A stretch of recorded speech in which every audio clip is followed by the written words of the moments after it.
हमें इकट्ठा होकर के या तो ये लड़ाई शुरू ना की गई होती, और अगर ये लड़ाई शुरू हुई है तो मेरे बुजुर्गों और भाइयों इस बात को याद रखना, अगर ये लड़ाई किसान और देश का अन्नदाता हार जाता है तो आने वाले समय में कोई किसानों की, मजदूरों की, गरीबों की लड़ाई लड़ने की हिम्मत नहीं करेगा इस देश के अंदर। इसलिए इस लड़ाई को हमें जीतना होगा।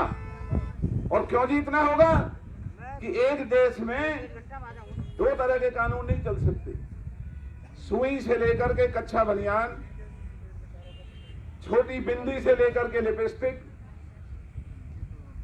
कपड़े लत्ते, गाड़ी, मशीन, साइकिल, मोटरसाइकिल, ट्रैक्टर, कौन सी चीज के ऊपर एमआरपी नहीं लिखा रहता है कि इसकी कीमत कम से कम इतनी है।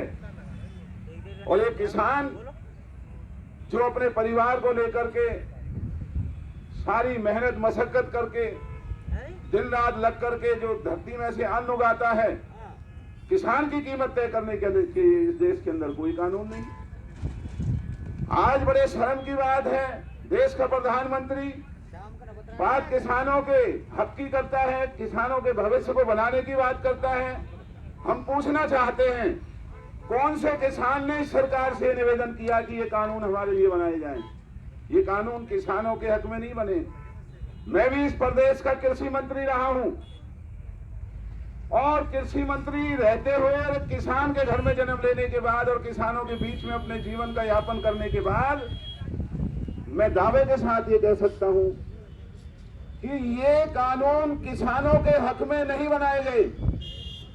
ये कानून बनाए गए हैं अडानी अंबानी के लिए, बड़े बड़े व्यवसायियों के लिए, बड़े बड़े पैसे वालों के लिए, उनकी धन दौलत को बढ़ाने के लिए।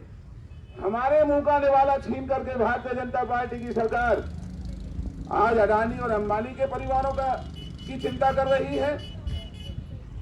और इस इलाके के अंदर यहां या किसी गांव की चौपाल पर मैं चुनौती देता हूं भारतीय जनता पार्टी की सरकार को, इनका कोई अधिकारी, कोई इनका मंत्री, कोई इनका पदाधिकारी हमारे सामने, लोगों के सामने बहस करे और हमें बताए कि ये जो 3 कानून इन्होंने बनाए हैं, इस कानूनों की कौन सी धारा किस तरीके से किसानों की मदद कर रही है। सारे के सारे ये काले कानून किसानों को गुलाम बनाने के लिए हैं। जो 1907 में अंग्रेजों ने, विदेशी हुकूमत में, अंग्रेजों की हुकूमत में जो ये कानून इस तरह से उस वक्त भी बनाए गए थे, और